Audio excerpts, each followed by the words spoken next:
position from view. Kapag nagamit niya ng maayos yung kanyang feathered airstrike para pumatay or just even zone the members of ELPH, they might get it. Nakita si Kyle TC, gugulong-gulong si JP. Available na at nagbilihan na ng mga immortalities. Itong mga roamers natin. Si Few, nandun yung burst. Bibigyan natin nila JP. Si Sanford, kailangan nyo matras. Inaabang lang yung kanyang heart guard. Pero ang baba ng buhay ni Sanford dito. Ang decision ata nila, i-burst itong lord na ito. Nagamit yung Falling Storm ni Kyle TC. With a lord. Sabi nila, lalaban na lang dito.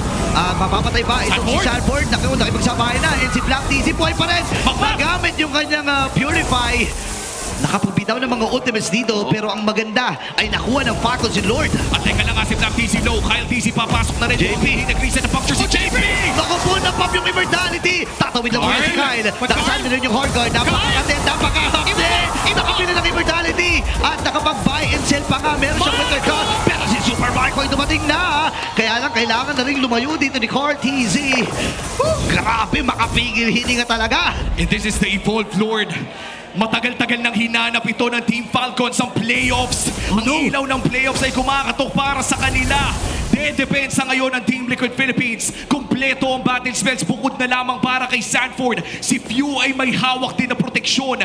Niluluto na nila ang mga wave dito. May wave sa gitna, may wave din sa taas. Pero ang ganda din ng depensa para sa Team Liquid Philippines. Isang decisive na play ang hinihingi ng buong Falcons Nest para sa push na ito. Crucial yung ultimate ni Ogwen. Are they gonna use it for initiation or just to react? JP on the backline. Susubukan nilang i-spot kung nasa ang pwesto ng Team Falcons. Okay, gugulong-gulong na rin dito si JP. Burstable to! Burstable nga talaga. Hindi na ata gagamitin yung hard guard. Hindi ginamit! Pero walang immortality dito si JP! And Kyle TZ win a kill! Basag yung tore doon sa may bandang gitna. At may mga minions pa sila nakasama. Malalaki pa ito sa may itaas as well. May kasama pa sila. Beautiful defense mula dito sa Team Liquid Philippines. Kitang-kita mo kanilang experience. Champions for a reason. Goat for a reason. Carl and TZ, papasok sila! Inahatak pa si Sanford! Tatlo na lang ang natitira para sa TLPH. Pinili-clear ng mga wave. At dito si Kyle TZ. Kaya na mag-burst.